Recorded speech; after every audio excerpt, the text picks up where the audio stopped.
Good afternoon, everyone. My name is Adrienne Perry, and I'm the Director of Victim Services here at the Office of the Attorney General.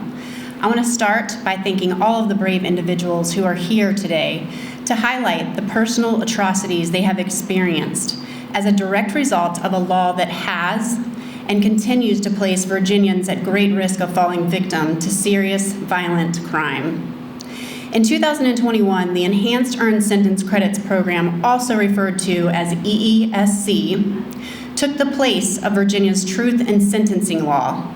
Under the Truth in Sentencing Law, offenders served at least 85% of their sentences, which inspired public confidence because judges, juries, victims, and the community could be certain that offenders would serve most of the sentences handed down in court. Now, under the Enhanced Earned Sentence Credit System, offenders can earn 180 days off their sentence for every year they serve, meaning they only have to serve 66% of their sentence. 66%. Importantly, the name Enhanced Earned Sentence Credits is dangerously misleading. The only thing enhanced about Enhanced Earned Sentence Credits is the enhanced sentence reduction. There is no enhanced benefit to public safety. Instead, it is creating opportunity for violent recidivism. All an offender has to do to receive the highest sentence reduction is 1, complete institutional programming as assigned, and 2, not commit more than 1 minor prison infraction. These are simple accomplishments we should expect offenders to do as a matter of course, out of desire to rehabilitate themselves, not a reason to cut their sentence by up to a third. Unlike the Federal First Step Act, which ties sentence reductions to the offender's completion of recidivism reduction programs, the Enhanced Earned Sentence Credit System has no mechanism in place to reduce recidivism or protect public safety. The Enhanced Earned Sentence Credit Program regularly forces the Department of Corrections to release offenders whose recidivism assessment scores still list them as high risk for reoffending. Today you will be hearing from 5 individuals who are either victims of crime, surviving loved ones of victims, or public servants who have experienced the all too often tragic reality of the Enhanced Earned Sentence Credit Law. The message that needs to be heard loud and clear today is that every single person speaking has experienced a violent crime that should never have been allowed to occur because the perpetrator should have been incarcerated. But unfortunately, the Enhanced Earned Sentence Credit Law enabled their early release. In the majority of these cases, the risk assessments provided prior to their release came back as high risk for violent recidivism. However, the Enhanced Earned Sentence Credit Program is failing to take into account all the red flags that are flying concerning these violent offenders. And the cost is often tragic and devastating. First, you will hear from Mindy Applewhite. Miss Applewhite's daughter, Dr. Lindsay Grizzard Braun, was tragically killed by a reckless driver named Tobias McLean. McLean had been released early from incarceration because of enhanced earned sentence credits. Had he remained behind bars for the full duration of his original sentence, Miss Applewhite would not have had to lay her daughter to rest, something no mother should ever have to experience. Prior to his release, his risk assessment came back as high risk for violent recidivism and high risk for general recidivism. Next, you will be hearing from Lieutenant Ricky Carr from the Virginia State Police. Lieutenant Carr will be discussing a case involving a drug dealer by the name of Sean McCraw, who was released early due to the EESC system. Prior to McCraw's early release from incarceration, his risk assessment came back as high risk for violent recidivism and high risk for general recidivism. After Lieutenant Carr, you will hear from Teresa McKenzie. Ms. McKenzie will be sharing her personal experience as a domestic violence survivor. Her abuser, a man named Jerry Sayers, is currently incarcerated for the horrific crimes he committed against her. Her abuser will get out more than 2 years earlier than his original release date under the EESC system, even though the Virginia Parole Board has denied his request for geriatric conditional release for over 10 years.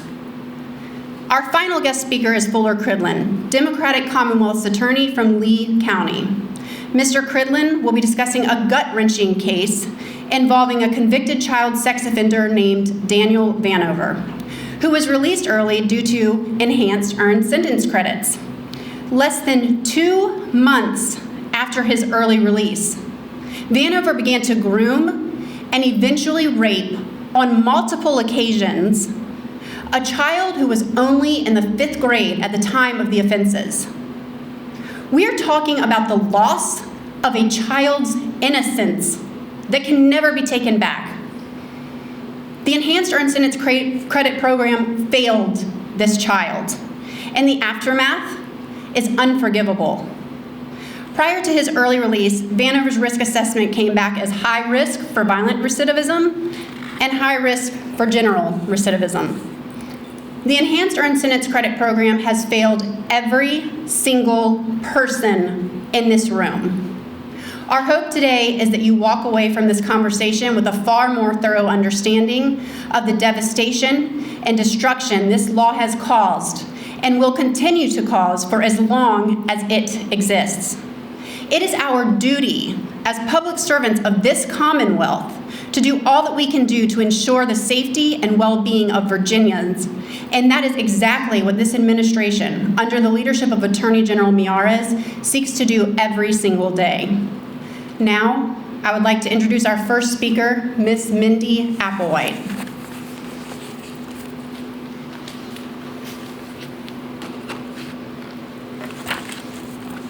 Public safety and people's lives should not come down to politics, but unfortunately it has. The earned credit sentencing law that was changed in 2020, along with the policy changes to the Department of Corrections made to probation supervision, directly led to the death of my precious daughter. They said that it would not apply to violent felons, but we now know this to not be true. The person responsible for taking my daughter's life was on probation for malicious wounding. He was convicted at age 14 of shooting another person in the back over a drug transaction. He was released early and once out was charged with 2 new distribution offenses that were certified to the grand jury. Yet he was left on the streets with an ankle monitor on, was given a bond, and again, not taken off the streets by the probation office.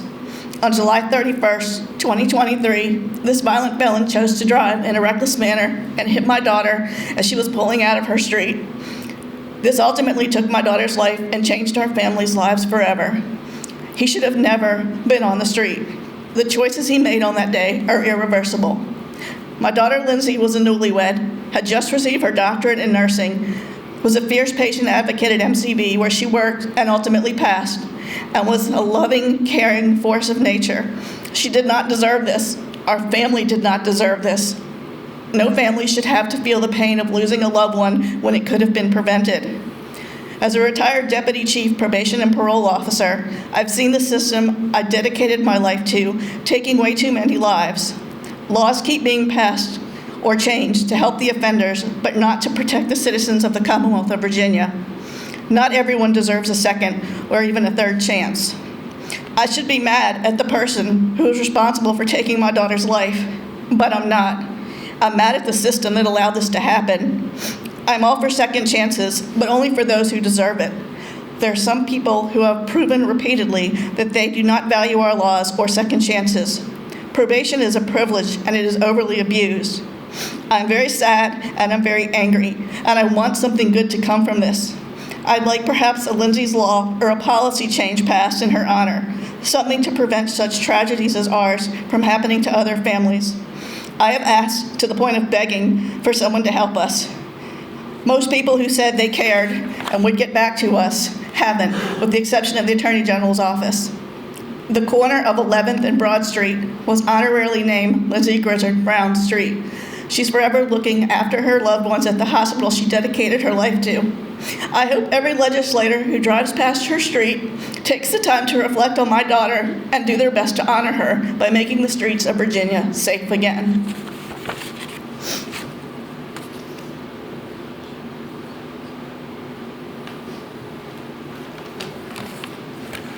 Hello, I'm an addition added in here. My name is Robert Fincher, and I'm the Chief of Police for the City of Martinsville. And I'd like to thank the Attorney General for allowing me to speak today about my opposition to enhanced earned sentencing credit.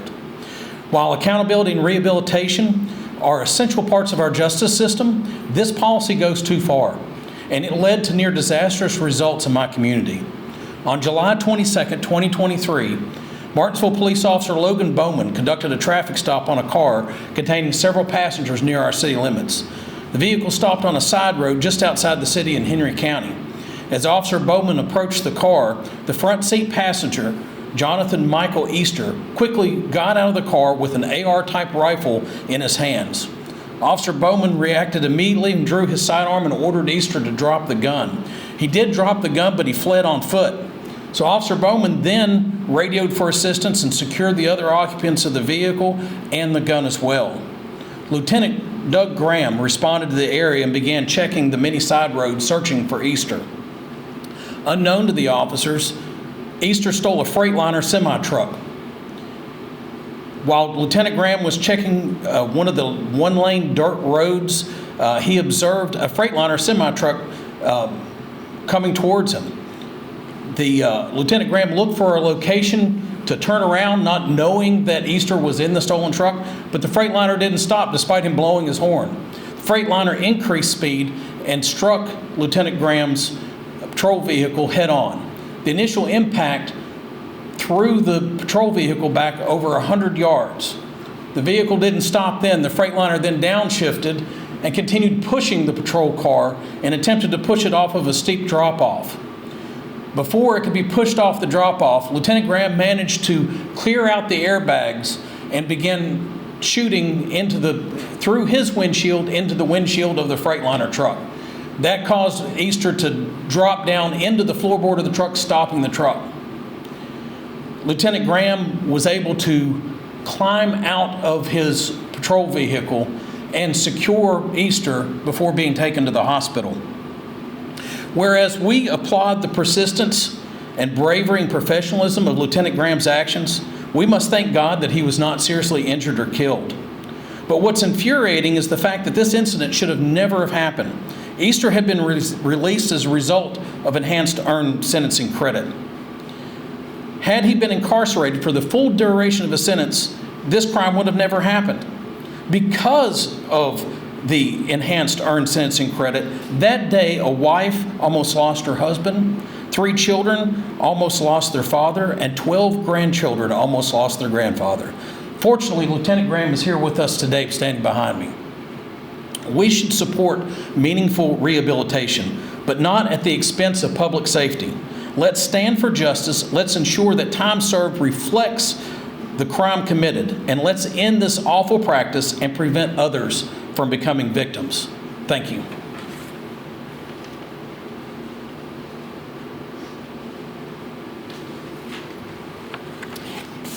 Good afternoon. I am Lieutenant Ricky Carr with Virginia State Police out of Roanoke, Virginia. Sean Michael McCraw is a native to the Roanoke, Virginia area. He has an extensive criminal history that began in 2007 when he was just 19 years old.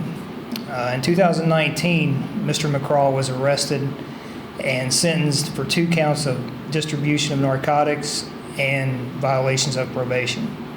In July of 2019, he received an active jail sentence for 4 years and 2 months. He was released early on October 25th, 2022. The Star City Drug and Violent Crime Task Force in Roanoke started an investigation into the distribution of methamphetamine and fentanyl in the Roanoke City area. That investigation led to the arrest of Mr. McCraw just 5 months after his release. Seized during his arrest was 10.5 kilograms of methamphetamine, 10.5 kilograms of methamphetamine, 30 grams of cocaine, 196 grams of fentanyl, 13 grams of heroin, 258 grams of marijuana, and 20 firearms, just over $6,600 in U.S. currency. The drugs and guns seized from this operation have a combined total street value of just in excess of $1,061,000. He distributed enough fentanyl to kill 196,000 Virginians. Thank you.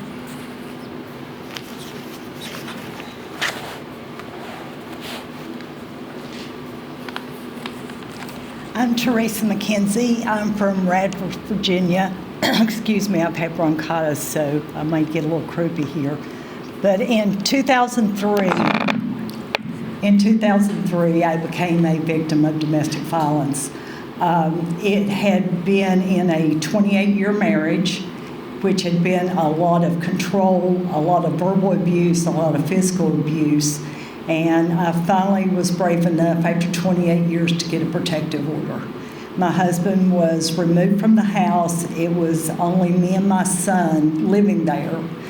On March 7th, after I'd been in a horrific car wreck the day before and totaled my car, I didn't have a car at home, and he shows up in the middle of the night, dressed in black, cuts my phone lines, and starts breaking in the window. I had a gun, so I went in the bedroom, I got the gun, and told him to go away. He was just focused on me as he was coming through the window. I told him if he didn't back up that I was going to shoot. I did shoot out all the windows in my TV room. I did not hit him. My son came running, my 16-year-old son came running into the TV room and said, "What's going on?" I had backed up in my bedroom and told him to get out of the house, get to the neighbor's house and call the police. I could see through the window that he had made it to the neighbor's house safely. And so I told him, I said, "Call 911 and I'll try to make it." So as I ran through my kitchen, I fired one more shot. I continued out the front door. I got to the neighbor's house, locked the door. Their 19-year-old son, I asked him to call the police, which he did. He called 911, but we lived in a rural area of Tazewell County, so I knew that we were still on our own. I asked him where his dad was. He said, "My dad's in bed." He showed me where the bedroom was. I went and woke him up. I said, "You need to get up. We're all possibly going to die tonight." So he gets up. He follows me down the hall. And my husband walks up to the door and knocks on the door. And the door had 9 pieces of glass, which I could see that it was him, and I asked him not to open the door. He did. My husband pushed his way through, and so I decided to try to run and make it to a bedroom or somewhere to be safe. I didn't make it. He followed me. He jumped on my back. He rolled me across the room, and he pulled out a knife. I got 8 stab wounds before the neighbors could get him off of me. The first stab wound went through my face so hard that the knife came out of my mouth. And then he just pulled it out and continued to stab. My 16-year-old son went over and hit him in the face. It's the only reason he stopped stabbing me. My son helped me get outside to the rescue, and I had to go to the hospital. I had to be transferred to Roanoke Memorial to a plastic surgeon to sew my face up. My husband was charged with statutory burglary, breaking and entering with intent to commit murder. He was also convicted of attempted murder. He was also convicted of malicious wounding. He was also convicted of violation of protective order. He was sentenced to 36 years in prison. He has served 22, and I recently found out that he was given enhanced credit of 2 years off of his sentence. I have been to the parole board for geriatric release at least 15 times. He has been denied 3 pardons through the governor's office. He recently told the parole board he wasn't sorry and he was not remorseful. And now he is given 2 years, 9 days off. This is inexcusable, what the Democrats have done. They should never have changed these from 85% down to 60-some%. 2 years is a long time for me and my 3 sons. I don't know what we're going to do since he will be getting out early. We thought we had almost 10 years left. Now we've got 7. And 7 years will go by fast. I just wish that the General Assembly would have realized that these were people's lives when they started doing and changing these credits. Thank you, and thank you. Thank you. Good afternoon. I want to thank Attorney General Miyares for the invitation to be here today and for his leadership on this critical issue. My name is Fuller Cridlin, and I serve as the Commonwealth's Attorney for Lee County. In that role, I've handled many difficult and disturbing cases throughout my career, but I'm here today to talk about the most heartbreaking one that I've handled.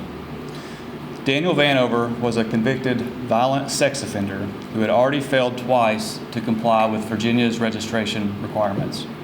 This was not someone serving time for a nonviolent drug offense.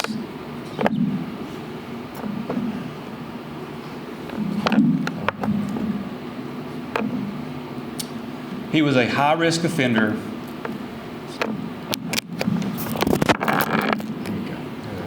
Okay.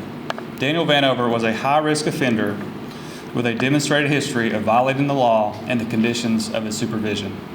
He was not someone who should have received the benefit of an early release. But in 2022, under a change in Virginia law, that's exactly what happened. Soon after his release, Vanover moved in with his cousin, Cheyenne Freeman. Cheyenne was the legal guardian of an 11-year-old girl whose name I will withhold out of respect for her privacy. And within days, actually, Vanover began raping that child every single time Cheyenne would leave the home. This went on for roughly 3 months until, once again, he failed to register his residence, and so he was arrested again for violating that requirement for the 3rd time. But by then, the damage had been done. While reviewing his jail calls and video communications after that arrest, we discovered deeply disturbing communications. Vanover was still conversing with the child, saying things that are unrepeatable in any setting. Based on that evidence, the Lee County Sheriff's Office conducted an investigation, and I want to recognize Todd Jones and Chris Dillman, who are here behind me today, for their excellent work in that investigation. And we ultimately charged and prosecuted Vanover for repeatedly raping this 11-year-old girl. Ultimately, the case did go to a jury trial, and I've had to call children to the witness stand before. It's never something that's easy, but this was unlike anything I've ever experienced. This girl was visibly shaking, she couldn't make any eye contact, and she couldn't even point to the defendant. It was heartbreaking. And yet, despite all that, she found the courage to tell the truth. She told the jury what he had done, and because of her strength and courage, we were able to secure a conviction. He was ultimately sentenced to serve 11 consecutive life sentences. But let's be clear, this never should have happened. Daniel Vanover should never have been released early. He was not a low-level offender. He was not someone who had earned a second chance. He was a danger to the public, and the law gave him a window of opportunity to harm again, a window that should have never been open. This case is not an outlier. It is a consequence, a foreseeable and tragic consequence of a policy that did not distinguish between those who could be safely reintegrated into society and those who continued to pose a threat to it.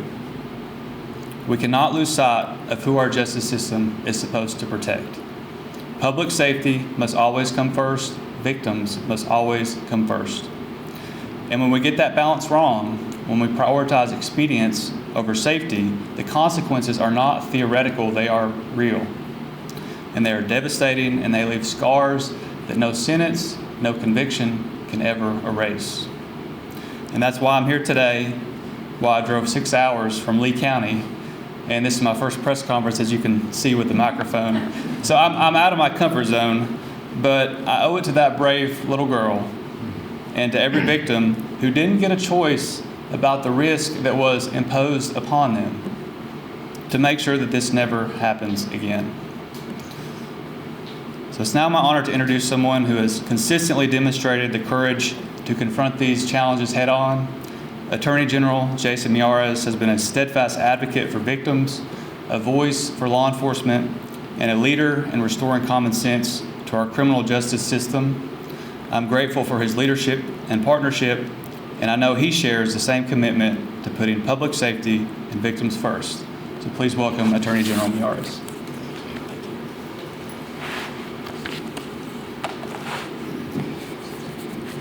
In France, there is a saying, "He who spares the wolves sacrifices the sheep." You've just heard from some of the bravest people you ever meet. Families and individuals who have endured the unimaginable tragedy, and a tragedy that should have never happened. In 2024, my office started uncovering a disturbing truth, that inmates released under the Enhanced Earned Sentencing Credit system were significantly more likely to reoffend than be rearrested, especially for violent crimes, than those released under the standard system. The Enhanced Earned Sentencing Credit Program, or as I call it, the Northam Early Release Program, enabled serious violent repeat offenders to get substantial sentence reductions, an early release, and back on our streets. Let's be clear. The name Enhanced Earned Sentence Credits, as Adrian Perry, my office, noted, is a misnomer. There is no enhanced mechanism in place to actually reduce recidivism, or enhanced mechanism in place to protect victims. As a result of this law signed by Governor Northam, this early release program forces the Virginia Department of Correction to release offenders who recidivism assessment scores still list them as a high risk of violent reoffending and a high risk for general reoffending. We got rid of truth in sentencing for the early release of violent offenders, a criminal first, victim last mindset that hurts every Virginians. Those who have already spoken have been victimized by these offenders. Those that have already spoken should have never been the victims or the loved ones taken away from them. In short, because of this law, what was released back into Virginia were ticking time bombs with tragic consequences.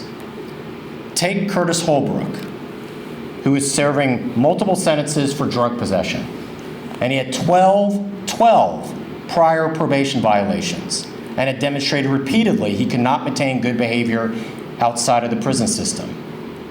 Just 2 months after he was released, despite being flagged that he had a high risk of violent recidivism, Curtis Holbrook set fire to a home, murdering 65-year-old Michael Woodward.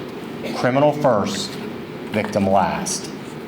Take Jeremy McGinnis, who had already been incarcerated for a litany of offenses, including domestic assault and a variety of protective order violations. He was always also identified as a high risk for violent recidivism. What did he do after his release? He abducted and he strangled yet another woman, and he later pled guilty to those charges, along with unlawful wounding and blocking her from calling 911. Criminal first, victim last. Or take Austin Sojourner, another high-risk offender who is already serving time for assault and battery on law enforcement and a variety of probation violations. He also benefited from the Northam Early Release Program. And what did he do upon his release? Racking up 3 additional felony convictions by April. Then there's Damon Williams, who is serving time for 6 separate felonies and 13 probation violations.